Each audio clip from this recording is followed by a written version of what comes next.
أشهد أن لا إله إلا الله وحده لا شريك له وأشهد أن محمدا عبده ورسوله أما بعد فأعوذ بالله من الشيطان الرجيم بسم الله الرحمن الرحيم الحمد لله رب العالمين الرحمن الرحيم مالك يوم الدين إياك نعبد وإياك نستعين اهدنا الصراط المستقيم صراط الذين أنعمت عليهم غير المغضوب عليهم ولا الضالين. Tarihte Mekke'nin fethiyle alakalı olarak Hz. Ebu Bakır radıyallahu anh'un bir rüyasından bahsedilir. Beyan edildiği gibi Hz. Ebu Bakır radıyallahu anh Resulullah sallallahu aleyhi ve sellem'in huzuruna rüyasını beyan ederek dedi ki Ya Resulallah, ben bir rüya gördüm ve rüyada sizi gördüm. Biz Mekke'ye yaklaştık. Bir dişi köpek havlayarak bize yaklaştı. Biz ona yaklaştığı zaman yattı ve içinden süt çıkmaya başladı. Resulullah sallallahu aleyhi ve sellem dedi ki onların şerri yok oldu ve faydası yaklaştı. Onlar sizin akrabalığınızı havalesiyle sizin pınahınıza gelecekler ve siz onlardan bazılarıyla görüşeceksiniz. Resulullah bu tabir beyan etti. Resulullah dedi ki eğer Ebu Süfyan'ı görürsen onu öldürmeyesin.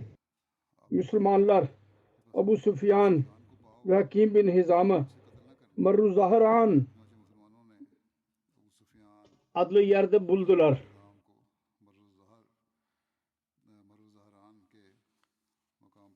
İbni Ukba beyan eder. Ebu Süfyan ve Hakim bin Hizam geri gidiyorlardı. Hazret Abbas radıyallahu anh Resulullah sallallahu aleyhi ve sellem'e arz etti. Ya Resulallah, bana Ebu Süfyan'ın İslamiyeti konusunda tehlike duyuyorum. Bu detaylı olarak zikir geçmişti. Nasıl Ebu Süfyan dediydi ki Resulullah sallallahu aleyhi ve sellem'in itaatini nasıl kabul ettiydi ve İslamiyet'in üstünlüğünü kabul ettiydi. Her neyse Hazret Abbas dedi ki onu geri çağırın. O İslamiyet'i anlasın ve Resulullah sallallahu aleyhi ve sellem ile birlikte orduyu görsün, İslam ordusunu. Başka bir rivayete İbn-i Ebi Şeyba rivayet eder. Ebu Süfyan geri gitmek üzereyken Hz. Ebu Bakır radıyallahu anh Resulullah sallallahu aleyhi ve sellem'in hizmetine arz etti. Ya Resulallah, eğer siz Ebu Süfyan konusunda emrederseniz onu yolda biz ona mani olalım. Başka bir rivayet var, İbn-i İshak beyan eder. Ebu Süfyan geri gidiyordu. Resulullah sallallahu aleyhi ve sellem Hazreti Abbas'a buyurdu.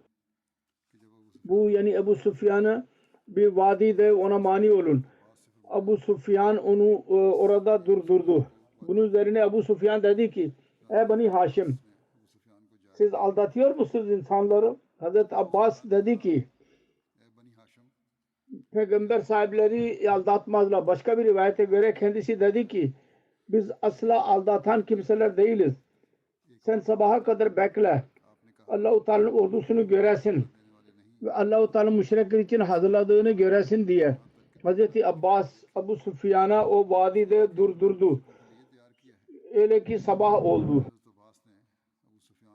İslami ordu Ebu Süfyan'ın önünden geçiyordu. Onu zikrini yaparken Subulul Huda'da ve Rişad'da yazılıdır. Ebu Süfyan'ın önüne Resulullah sallallahu aleyhi ve sellem'in ordusu geçti. muhacirler ve ansarlar vardı orada ve orada bayraklar vardı. İnsanın her kabilesinin yanında bir bayrak vardı ve onları zırh ile içinde idiler. Onların yazının gözleri belli oluyordu. Arada bir Hazreti Ömer'in yüksek sesi çıkıyordu onlarda. Diyorlardı ki yavaş yürüyün ki sizin ilk ve son kısmınız birlikte olsun. Deniliyor ki burada 1000 kişi zırhlı idiler. Resulullah sallallahu aleyhi ve sellem kendi bayrağını Hazreti Sa'd bin Ubada'ya verdi ve o ordunun önündeydi. Hazreti Sa'd Abu Sufyan'ın yanına geçti. Abu Sufyan'a seslenerek dedi ki bugünkü gün kan akıtma günüdür. Bugün hürmetlilerin hürmeti ihlal edilecek. Bugün Kureyş küçük düşecek. Bunun üzerine Abu Sufyan Abbas'a dedi ki ey Abbas bugün benim korumam senin elindedir.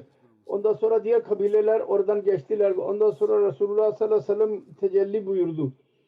Ve kendi Kasva adlı deve biniyordu. Resulullah sallallahu aleyhi ve sellem Hazreti Ebu Bakir ve Hazreti Usayd bin Huzayr'ın arasında her ikisiyle konuşurken geliyordu. Hazreti Abbas Abu Sufyan'a dedi ki Resulullah bunlardır. Resulullah sallallahu aleyhi ve sellem. Hazreti Abdullah bin Ömer beyan eder. Resulullah sallallahu aleyhi ve sellem Mekke fethi günü Mekke'ye girdiği zaman gördü ki bayanlar kendi şarplarını vuruyorlar atlara. Resulullah sallallahu aleyhi ve sellem gülümseyerek Ebu Bakır'a baktı ve dedi ki ey Ebu Bakir Hasan bin Sabit ne güzel söylemiştir. Hazreti Ebu Bakir o şiirler okudu.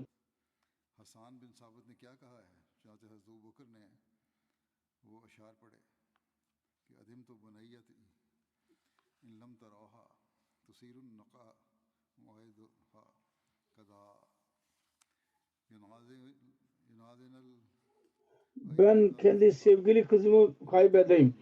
Eğer öyle orduları görmeyesiniz ki onların kada cebal onların yeridir. Onlar kendi atlarını durduruyorlar ve kadınları onların yüzlerini vuruyorlar. Resulullah dedi ki bu şehri öyle dedi ki nereden Hasan buyurdu. Yani Keda adlı yerden. Kada Arafat'ın ikinci ismidir. Bir dağlık yerdir ki Mekke'ye giriyor. Mekke fethi zamanında Resulullah sallallahu aleyhi ve sellem oradan Mekke'ye girdi. Mekke fethi zamanında Resulullah sallallahu aleyhi ve sellem barışı ilan etti. Hazreti Ebu Bakir radıyallahu anh Resulullah sallallahu aleyhi ve sellem'e arz etti. Ya Resulallah Abu Sufyan şerefi kabul ediyor. Her kim Abu Sufyan'ın evine girerse emniyet içinde olacak.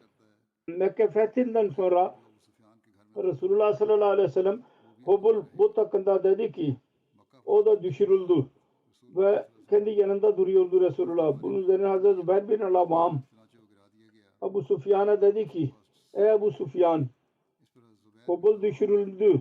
Halbuki sen Uhud günü onun hakkında çok galyan içindeydin. Sen ilan ettin ki o size mükafat vermiştir. Bunu Abu Sufyan dedi ki ey Avvam'ın oğlu bunları bırak şimdi. Şimdi ben öğrendim ki eğer Muhammed sallallahu aleyhi ve sellem Allah dışında başka bir ilah olsaydı bugün o olmazdı. Bundan sonra Resulullah sallallahu aleyhi ve sellem Kabe'nin bir köşesine oturdu ve insanlar Resulullah sallallahu aleyhi ve sellem etrafındaydılar. Hazreti Ebu Hureyre beyan eder. Resulullah sallallahu aleyhi ve sellem Mekke fethi günü oturuyordu ve Hazreti Ebu Bakir kılıçla kendisinin yanında bulunuyordu. Koruyordu kendisini. Hunayn gazvesi konusunda zikir vardır. Hunayn gazvesi ikinci adı Gazve-i Havazen'dir. Gazve-i Eftas bile denilir. Hunayn Mekke Mukarreme ve Taif arasında Mekke'den o 45 kilometre adlı yerde bir vadidir. Şival 8 Hicri'de Mekke fethinden sonra oldu.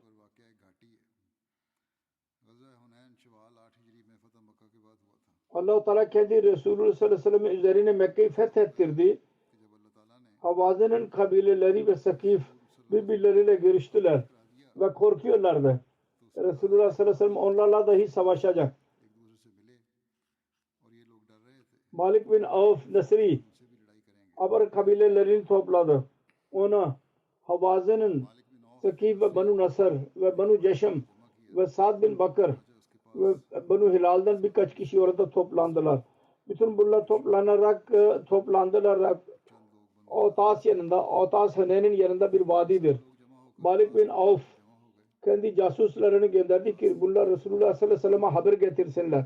Resulullah sallallahu aleyhi ve sellem onların toplandığını haberi aldı. Kendi ashablarından birisi Abdullah bin Abu Hazret Aslami'yi onlara gönderiyor haber almak için. Onların haberi dahi getirsin. Ondan sonra Resulullah sallallahu aleyhi ve sellem Havazen'e mukabele için biraz yolculuk yaptı ve Safvan bin Muayye ve kendi amcasının oğlu Nufl bin Harise'den silahlar aldı. Böylece Resulullah sallallahu aleyhi ve sellem 12 bin asker ile birlikte Beni Havazen ile mukabele için çıktı ve Huneyn Yarı adlı yere vardı. Ve vadiye girdiler. Müşriklerin ordusu orada gizliydi. Onlar Müslümanlara birdenbire saldırdılar. O kadar şiddetli ok attılar ki Müslümanlar geri döndüler ve dağıldılar. Bundan dolayı Resulullah sallallahu aleyhi ve sellem yanında birkaç ashab kaldı. Hazreti Ebu Bakır dahi onlardan birisiydi. Abu İshak'tan rivayet vardır. Birisi geldi ve dedi ki siz Huneyn günü koştunuz. Dedi ki ben Resulullah sallallahu aleyhi ve sellem'e hakkında şehadet veriyorum ki kendisi arka göstermemişti. Fakat silahsız insanlar Havazen kabilesine gittiler ve onlar ok atanlar idiler. Öyle ok attılar ki onlar kendi yerlerini bıraktılar. Böyle durumda muhacirlerden Hazreti Ebu Bakır ve Hazreti Ömer Resulullah sallallahu aleyhi ve sellem ile birlikte sabit kaldılar. Ve Resulullah sallallahu aleyhi ve sellem ehli beytten Hazreti Ali, Hazreti Abbas bin Abdülmuttalib ve Resulullah sallallahu aleyhi ve sellem'in Abu Sufyan bin Haris ve onun oğlu Fazıl bin Abbas ve Rabia bin Haris, Usama bin Zeyd'in zikri vardır. Bunlar Resulullah ile birlikteydiler. Hazreti Ebu Kadada beyan eder. Huneyn vakti iken ben Müslümanlardan adamın birisini gördüm. O müşrik birisiyle savaşıyordu. Başka bir müşrik var aldatarak gizli bir şekilde ona saldırmak istiyordu. Onu öldürsün. Ben hemen ona ilerledim. Bir Müslüman ile aldatarak onu öldürmek istiyordu. O beni öldürmek için elini kaldırdı ve ben onun eline saldırdım ve onun elini kestim. Sonra beni yakaladı ve beni sıktı. Sonra ben çaresiz kaldım. Sonra beni bıraktı. Gevşedi ve ben onu ittim ve sonra ben onu öldürdüm. Burada böyle bir durum oldu ki Müslümanlar yenilgiye uğrayarak kaçtılar ve ben de onlarla beraber kaçtım. Diyor ki sonra Müslümanların yanında Resulullah'ın yanında toplanma başladılar. Resulullah sallallahu aleyhi ve sellem dedi ki her kim bir maktul öldürülmüş hakkında bir delil verirse onu o öldürmüştür. O öldürülenin malzemesi onun olacak. Ben kalktım ki bir şehadet bulayım. Fakat hiçbirisini görmedim ki benim için şehadet versin. Ben oturdum. Sonra aklıma geldi ve onun olayını Resulullah'a zikrettim. Resulullah'dan birisi dedi ki bu onun silahları, bunu zikretti benim yanımdadır. Resulullah sallallahu aleyhi ve sellem o silahları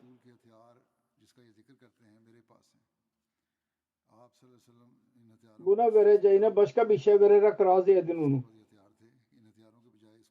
Benim yanımdaki mal benim yanımda kalsın. Ona başka bir şey verin. Hazreti Ebu Bakır orada oturuyordu. Hazreti Ebu Bakır dedi ki hayır asla böyle olamaz. Resulullah sallallahu aleyhi ve sellem Kureyş'in versin ve Allah-u Teala silahını bıraksın. Resulullah sallallahu aleyhi ve sellem tarafından savaşıyor. Abu Katada diyordu ki Resulullah sallallahu aleyhi ve sellem ayağa kalktı ve bana o malzemeyi verdirdi.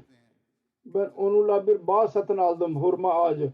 Ve bu ilk mal idi ki ben İslam'da bir malikane olarak aldım. Hazreti Müslim Maud radıyallahu anh beyan eder. Bakın tarihten öğreniyoruz ki Hunayn zamanında Mekke'nin kafirleri Müslüman ordusuna katıldılar. Biz cesur olduğumuzu göstereceğiz. Sonra Banu Sakif'in saldırısına göğüs geremediler ve kaçtılar. Sonra zaman geldi ki Resulullah'ın etrafında yalnız 12 ashab kaldı. 10.000 idi Müslümanlar ordusu. Kafirlerin ordusu 3.000 idi. Kendisinin sağda solunda ok atıyordu dağlarda. Fakat geri çekilmek istemiyordu. İlerlemek istiyordu o zaman. Hazreti Ebu Bakır korkarak kendi bineğinin altına ve dedi ki ya Resulullah benim canım size kurban olsun, daha ilerlemeyelim. İslam ordusu birleşecek ve o zaman ilerleyeceğiz. Dedi ki bırak benim at başlığını ve diyordu ki anan nebiyyu la kazib ana ibnu Abdülmuttalib, ben vaat edilen peygamberim, Allah-u Teala onu koruyacağına söz vermiştir. Yalancı değilim. Onun için siz 3.000 misiniz, 30.000 misiniz? Ben sizi aldırış etmez. Ey müşrikler, benim bu cesaretimi görerek beni Tanrı zannetmeyin. Ben bir insanım ve sizin lideriniz Abdülmuttalib'in oğluyum, onun torunuyum. Kendisinin amcası Abbas'ın oğlu sesi çok yüksekti. Dedi ki Abbas gel ve seslen ve yüksek seslen. Bakara suresinin hesapları. Hudeybiye'de ağaç altında biat edenler Allah-u Teala'nın Resulü sizi çağırıyor. Bir sahabi diyor ki Mekke'nin taze yeni Müslümanların yüzünden İslami ordusunun ilk kısmı arkaya doğru kaçtı. Bizim bineklerimiz dahi koştu. Biz onlara mani oluyoruz fakat onlar koşuyorlardı. Sonunda Abbas'ın sesi yankılanmaya başladı. Sure Bakara'nın sahabileri, Hudeybiye günü ağaç altında biat edenler Allah-u Teala Resulü size çağırıyor. Yani Bakara'yı ezberlemiş olanlardan bahsediyor. Diyor ki bu ses benim kulağıma geldi. Öyle duydum ki sanki ben ölüyüm, diri değilim. Ve böylece ben kendi devemi çektim, onun at başlığını. Ben o yine arkaya doğru koştu ben ve birçok insan kılıçları çıkardık ve birçok atlardan indiler ve bazı kimseler atların boyunlarını kestiler ve Resulullah'a doğru koştuk. Ve 10.000 ashabın ordusu Mekke doğru koşuyordu. Resulullah'ın etrafında toplandılar ve az bir müddete dağlara çıkarak düşmanı yok ettiler. Ve bu büyük bir zafere ulaştı bu yenilgi. Taif gazvesi konusunda vardır. Taif Mekke'den doğuya doğru aşağı yukarı 90 kilometrelik mesafede bir şehirdir ve Hicaz'ın dağlık bir yeridir. Orada çok meyveler olur. Orada Banu Sakif yaşıyorlardı. Havazın ve Sakif'in lider yenilgiye uğramış olanlar kendi liderleri Malik bin Avf Nasri ile birlikte koşarak Taif'e geldiler ve burada kaleye girdiler.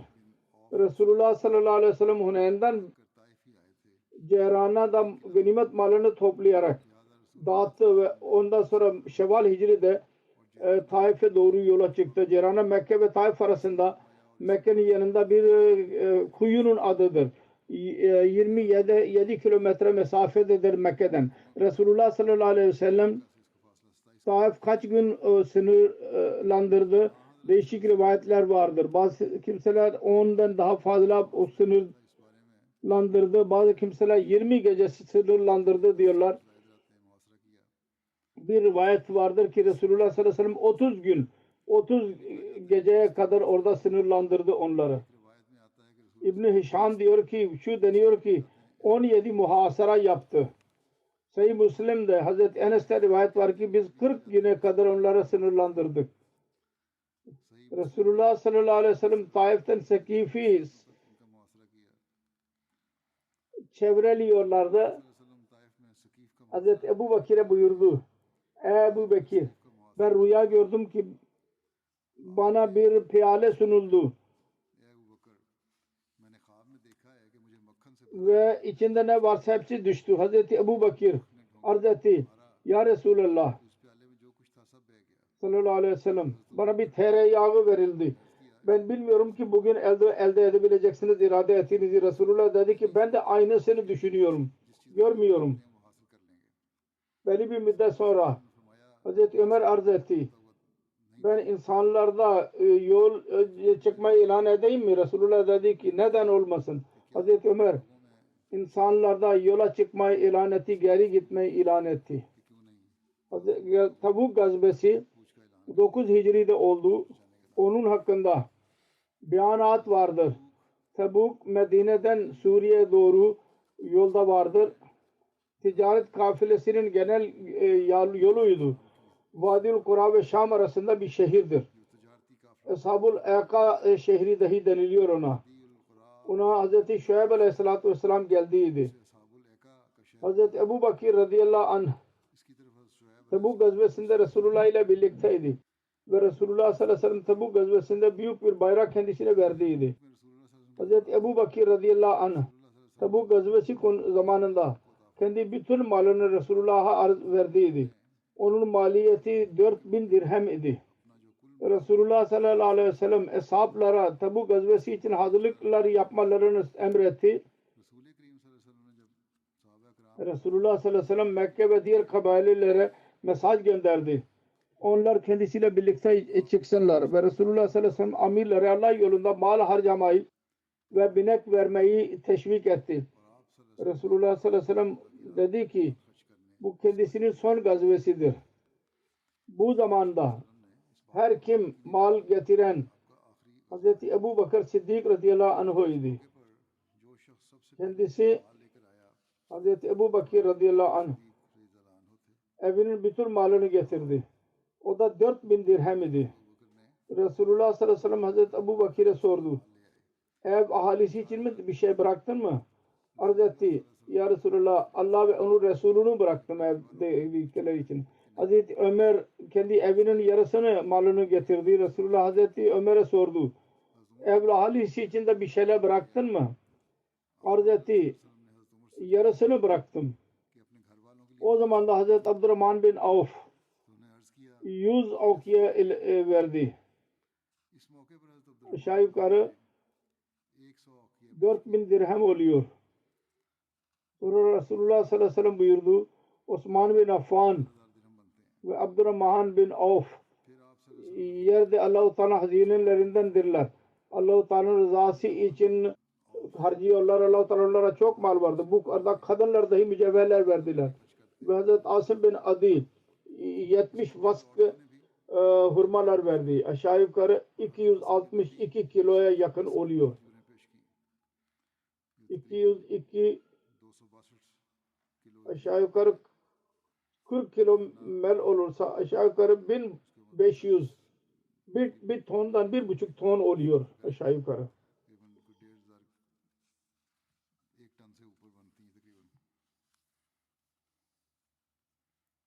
Zeyd bin Aslam babasından rivayet eder. Ben Hazreti Ömer bin Hattab'a şu söylediğini duydum. Resulullah sallallahu aleyhi ve sellem bize buyurdu. Biz sadaka verelim. O zaman yanımda mal vardı. Dedim ki bugün ben Ebu Bakir'i geçeceğim.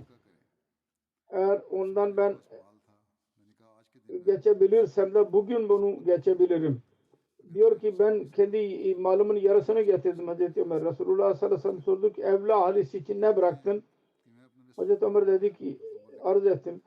Bu kadar daha fazla vardır. Ben onu evde bıraktım. Getirdiğim kadar. Evla ahalisi için bıraktım. Sonra Hazreti Ebu Bakir radıyallahu anh hepsini getirdi elinde olan Ebu Bakir geldiği zaman.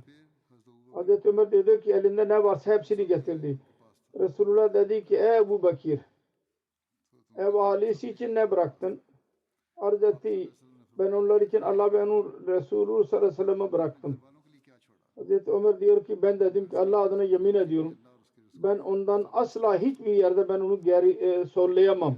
Hazreti Mesih Aleyhisselatü Vesselam diyor ki öyle bir zaman vardı ki ilahi dinde insanlar canlarını veriyorlardı keçi gibi. Mallar bir yana. Hz. Ebu Bakır Siddik radıyallahu anh birden daha fazla bütün ev malisini verdi.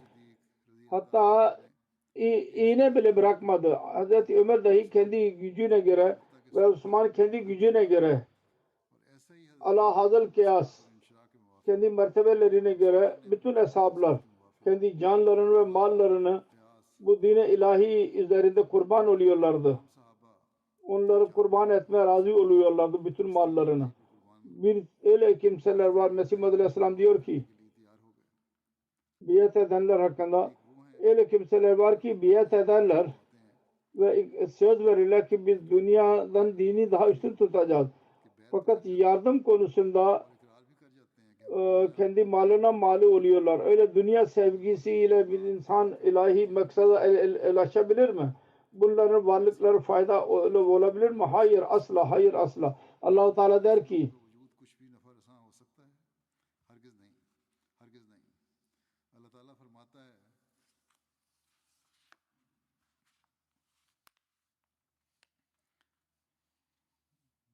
لن تنالوا البر حتى تنفقوا مما تحبون.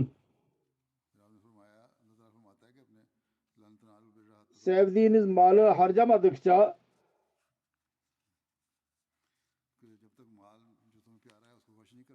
sizin iyilik değildir. Hz. Ebu Bakır Resulullah sallallahu aleyhi ve sellem ile birlikte bir sahabi defnetmesi. Bu konuda Hz. Abdullah bin Mesud beyan eder.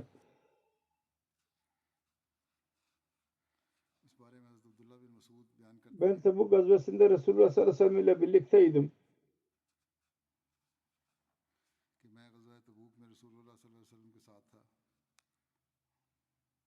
Bir seferinde geceleyin kalktım. Ordunun bir yanında bir ateş gördüm. Ben ona doğru gittim. Bakayım ki nedir? Bir de ne göreyim ki Resulullah sallallahu aleyhi ve sellem Hazreti Ebu Bakır ve Hazreti Ömer derler. Baktım ki Hazreti Abdullah Zülbecaden Vezani vefat etmiştir. Ve bunlar onun mezarını açmışlardı. Ve Resulullah sallallahu aleyhi ve sellem mezarın içindeydi. Hazreti Ebu Bakır ve Hazreti Ömer onun ölüsünü kendisine doğru ilerletiyorlardı. Resulullah diyordu ki siz ikiniz kardeşinizi bana yaklaştırın. Onlar onu Hazreti Abdullah'ı Zülbecaden'in ölüsünü Resulullah'a doğru indirdiler. Resulullah onu mezarın içine koydu. Resulullah sallallahu aleyhi ve sellem dua etti. Allahümme inni absaytu raziyen anu faizan. Ya Rabbi ben öyle bir durumda akşam dedim ki ben onda razıyım. Senden onda razı ol. Hazreti Abdullah bin Mesud beyan eder. Ben o zaman temenni ettim ki keşke bu ölü ben olsaydım. Mezar sahibi. Hazreti Abdullah Zülbecaden'in alakası Banu Muzayna kabilesinden idi. Onun hakkında vardır ki bu dahi küçük idi ki babası vefat etti. Virasete bir şey bulamadı. Amcası zengin idi. Amcası kendisine kefil oldu ve kendisi dahi zengin oldu. Ve Mekke fethinden sonra Müslüman oldu. Onun amcası her şeyi geri aldı. Hatta eteğini dahi geri aldı. Sonraki annesi geldi ve çarşafını ikiye böldü. Hazreti Abdullah bir kısmını etek olarak kullandı ve ötekini üstüne aldı. Sonra Medine'ye geldi ve camide yattı. Resulullah sallallahu aleyhi ve sellem ile birlikte sabah namazı kıldı. Resulullah sallallahu aleyhi ve sellem sabah namazını bitirdi. Diyor ki bitiriyordu. İnsanlara bakıyordu dikkatli bir şekilde. Kimlerden? Yeni birisi var mı? Resulullah Hazreti Abdullah'a baktı. Ecnebi gördü onu. Ve Hazreti Abdullah'a sordu ki kimsin? Hazreti Abdullah kendi nesebini beyan etti. Bir rivayette zikir vardır. Arz etti. Benim adım Abdul Uzza'dır. Bunun üzerine Resulullah sallallahu aleyhi ve sellem buyurdu ki sen Abdullah Zulbaca'dan iki çarşaflı Abdullah'sın. Sen benim yanımda kal. Bu Resulullah sallallahu aleyhi ve sellem'in misafirleri arasındaydı. Resulullah ona Kur'an-ı Kerim okutuyordu. Birçok Kur'an ezberledi ve yüksek sesli idi kendisi. Hazreti Ebu Bakır Siddik radıyallahu anh'un hac zamanındaki amaret konusunda zikir vardır. Resulullah sallallahu aleyhi ve sellem 9 Hicri'de Hazreti Ebu Bakır Siddiq'i Amirul Hac olarak Mekke'ye gönderdi. Bu konuda detayı şöyledir. Resulullah sallallahu aleyhi ve sellem Tebuk'tan geri döndü. Hac iradesini yaptı. Sonra zikredildi. Müşrikler diğer insanlarla birlikte hac ediyorlar. Müşrikler dahi olacak ve şirkiye kelimeleri diye söylüyorlar. Kâne Kabe'de çırılçıplak tavaf ediyorlar. Bunu dinleyerek Resulullah sallallahu aleyhi ve sellem o sene hac iradesini terk etti. Hazreti Ebu Bakır Siddiq'i hac amiri olarak gönderdi. Hazreti Ebu Bakır Siddiq 300 ashabıyla birlikte Medine'den yola çıktı. Ve Resulullah sallallahu aleyhi ve sellem onlarla birlikte 20 hayvan verdi. Onların boynuna 50 kurban alameti olarak alametlerini koydu. Hazreti Ebu Bakır 5 hayvan götürdü. Kurbanlık hayvanı. Rivayet vardır. Hazreti Ali radıyallahu anh Tövbe suresinin ilk ayetlerini hac zamanında ilan etti. Bu rivayet şöyledir. Ebu Cafer Muhammed bin Ali'den rivayet var.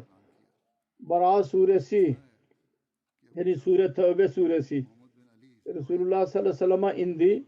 Resulullah sallallahu aleyhi ve sellem Hazreti Ebu Bakır'ı hac amiri olarak göndermiş idi.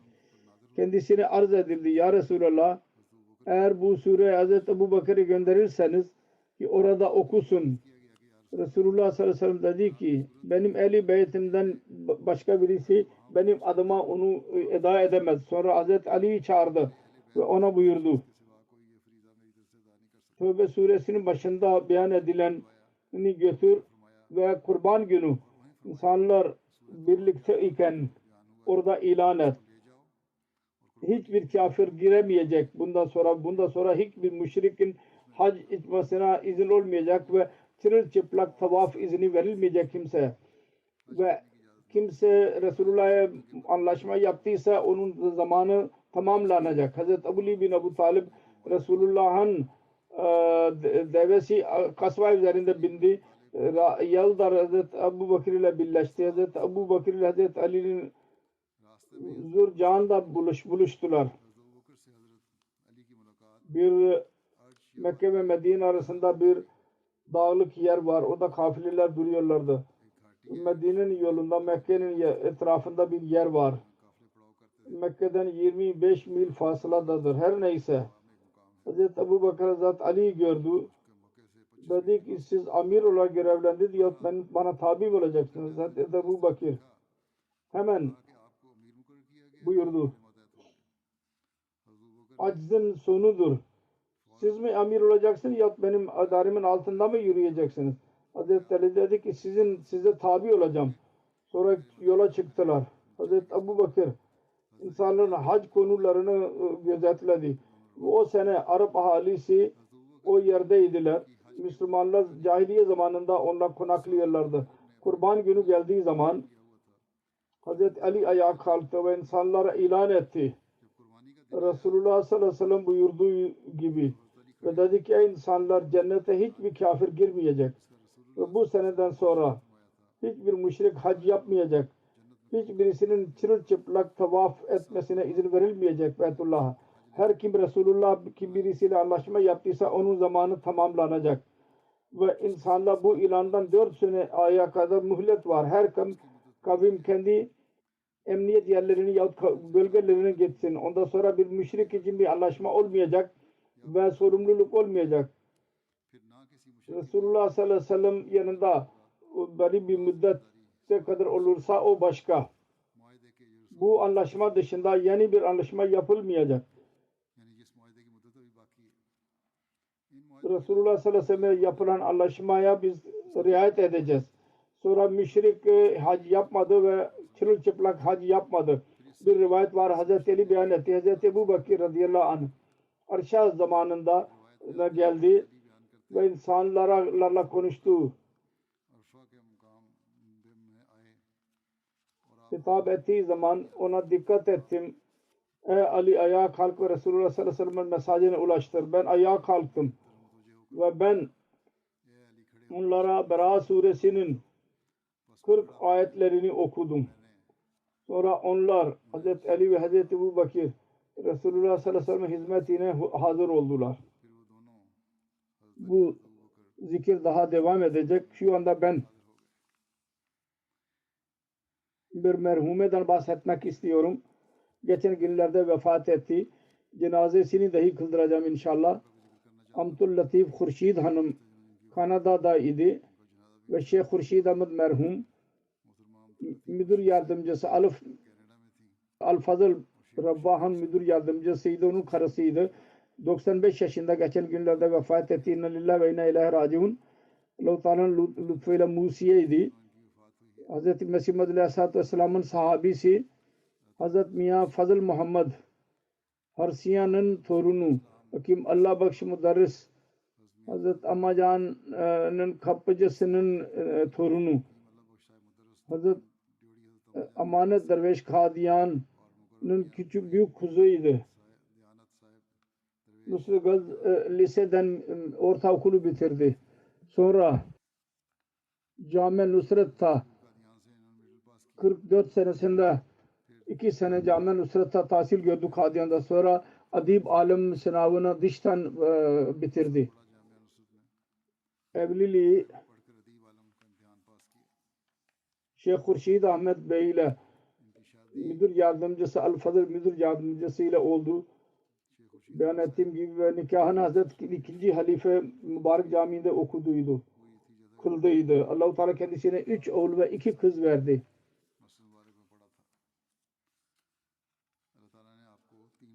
Abdülbasit Şahid Murabbi'nin kız kardeşiydi. O günlerde buradadır. Londra'da dahi görev yaptı uzun zaman. Afrika'da dahi kaldı Basit Bey. Onun torunu Mukasemet Khurşid Murabbi silsiledir. Amerika'dadır. Bilgisli bir ailedir. Abdülbari Nasır Bey onun kardeşidir ve bilgi hizmetinde bulunuyor.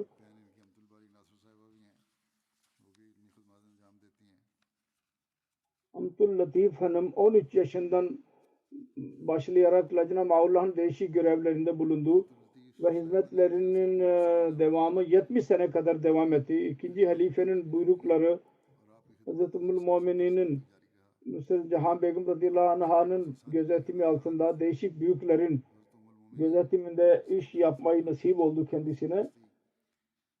İyi iş yapmak.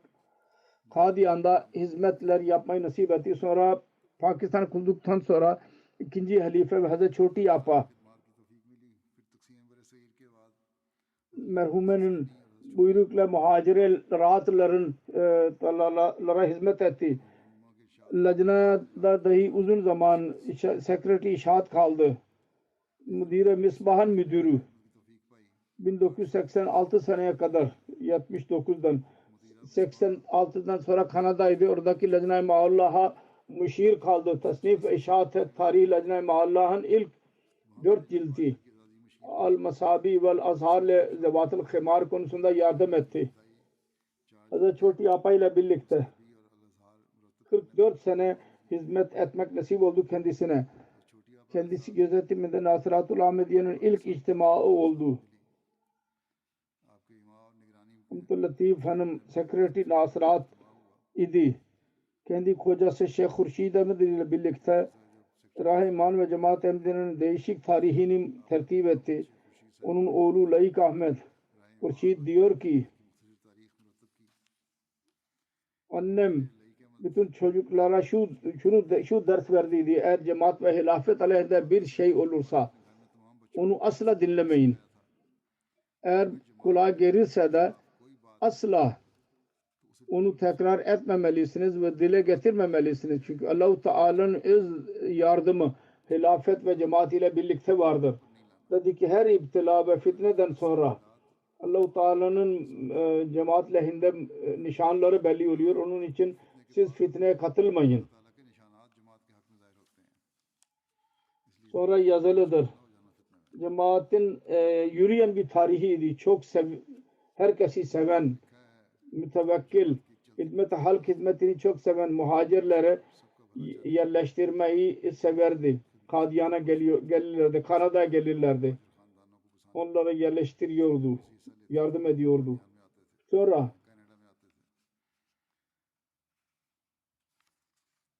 onun bir çocuğu yazmıştır. Bizim annemiz hilafeti çok severdi. Her zaman bize halife için dua etmeyi hatırlatıyordu. Çok bağlıydı namaza. Namazları çok güzel bir şekilde eda ederdi. Cuma günü bir bayram günü olurdu. Kur'an-ı Kerim'i konusunda aşk hakkında diyordu ki birçok çocuklara Kur'an-ı Kerim'i okuttu ve güzel telaffuz ile eda etmeyi telkin ederdi. Onun torunu Vakas Hurşid Murabbi diyor ki daima dua ve tahsile dikkat ettirirdi. Cemaatin tarihi hakkında hikayeler şeklinde çocuklara cemaatin tarihini anlatıyordu. Onları terbiye edilsinler. Onun bir torunu diyor ki 9 tane toruna sahip oldu. Yalnız bize terbiye vermekle kalmayıp evliya hizmetçi olalım. Edep ve terbiye ve güzel tesettür nasıl yapmalıyız, eve nasıl bakmalıyız, misafirperverlik, dikiş nakış bütün konusunda bize usta hocaydı. Biz büyüyünce bize hocaları ve onlarla iyi alaka kurmayı öğretti ve biz onlarla iyi davranıyoruz diye söylediğimiz zaman çok mutlu olurdu. Bize tahsil görmeyi terbiye verdi. Gayri İslami şeyleri mesela doğum gününü kutlamayalım. Bunlara daima bir aile gibi hamd sena nazmını okurdu ve cemaat ile birlikte dua etmeyi söylerdi.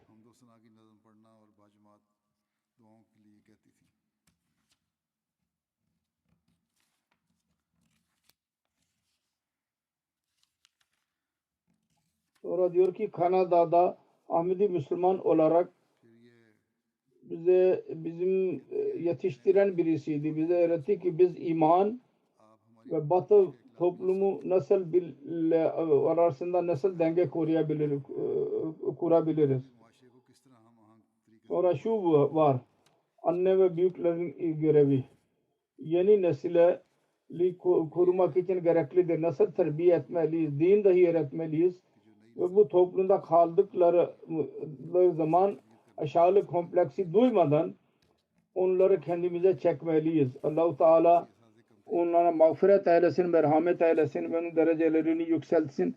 Onun evladını dahi, onun neslini, onun iyiliklerini cari tutmayı nasip eylesin. Amin.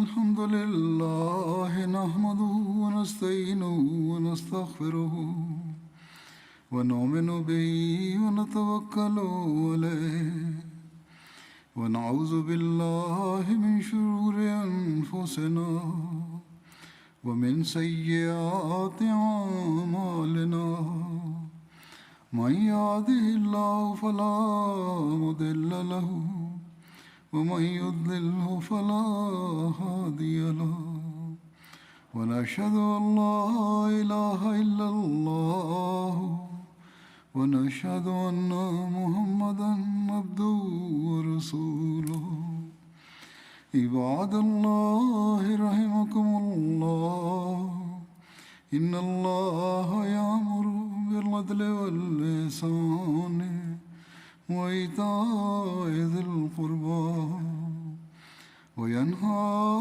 عن الفحشاء والمنكر والبغي يعظكم لعلكم تذكرون اذكروا الله يذكركم وادعوه يستجب لكم ولذكر الله أكبر